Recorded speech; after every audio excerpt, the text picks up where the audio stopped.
इस संसार में हर कदम पर एक अदृश्य शक्ति चलती है।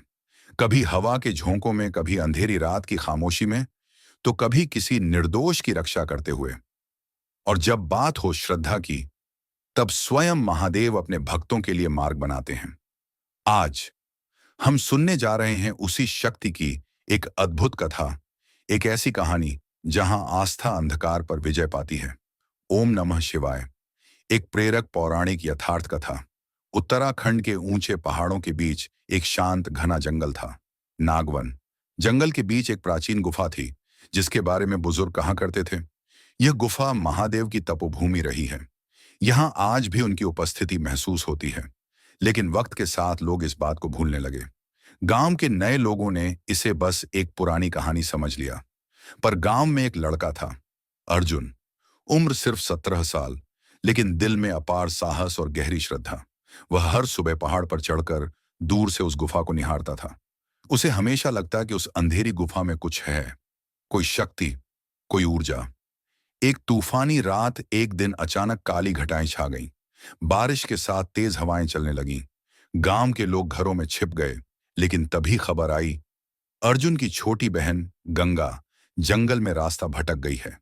हर कोई डर गया। नागवन रात में बेहद खतरनाक हो जाता था, लेकिन अर्जुन रुकने वाला नहीं था।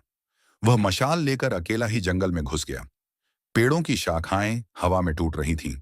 कहीं दूर भेड़िए की आवाजें गूंज रही थीं। लेकिन अर्जुन के मन में सिर्फ एक नाम था, महादेव, मेरी बहन की रक्षा करना। अचानक उसे वही प्राचीन गुफा दिखाई दी। अंदर से मंद सफेद रोशनी झिलमिला रही थी। गुफा के भीतर का रहस्य। अर्जुन ने साहस जुटाया और अंदर कदम रखा। अंदर शांति थी, इतनी गहरी कि तूफान की आवाज भी गायब हो गई। दीवारों पर पुराने युग के शिव तांडव और रुद्र रूपों की आकृतियां बनी हुई थीं, जैसे किसी योगी ने सैकड़ों सालों तक यहां साधना की हो। गुफा के बीचों बीच एक प्राकृतिक शिवलिंग था, कोई मानव निर्मित नहीं, बल्कि चट्टान से ही उभरा हुआ श्वेत धुंध जैसा आकार। अर्जुन दंग रह गया। उसी क्षण उसे एक हल्की सिसकी सुनाई दी। वह गुफा के कोने में दौड़ा और देखा, उसकी बहन गंगा ठंड से कांप रही थी, लेकिन सुरक्षित थी। उसने कहा, भैया, डर मत, किसी ने मुझे यहां लाकर छोड़ा है। अर्जुन ने चौंक कर पूछा, कौन? गंगा ने धीरे से जवाब दिया, एक लंबा आदमी जिसने गले में सांप पहना था और उसके माथे पर राख थी। उसने मुझसे कहा, तुम्हारा भाई आगे आ रहा है। अर्जुन का दिल एक पल को रुक गया।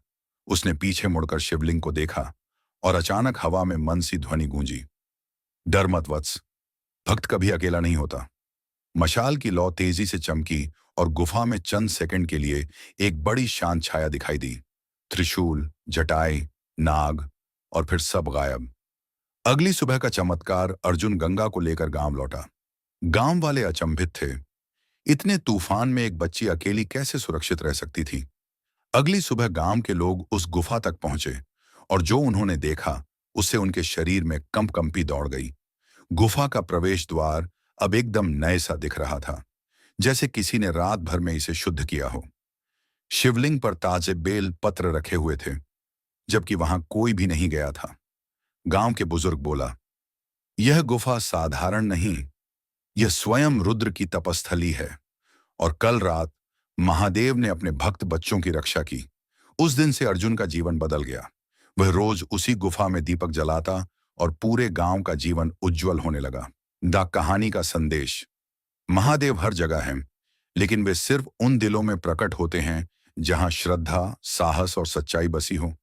इस कहानी ने हमें एक बात सिखाई कि महादेव को पाने के लिए महलों की नहीं, बस एक सच्चे दिल की जरूरत होती है।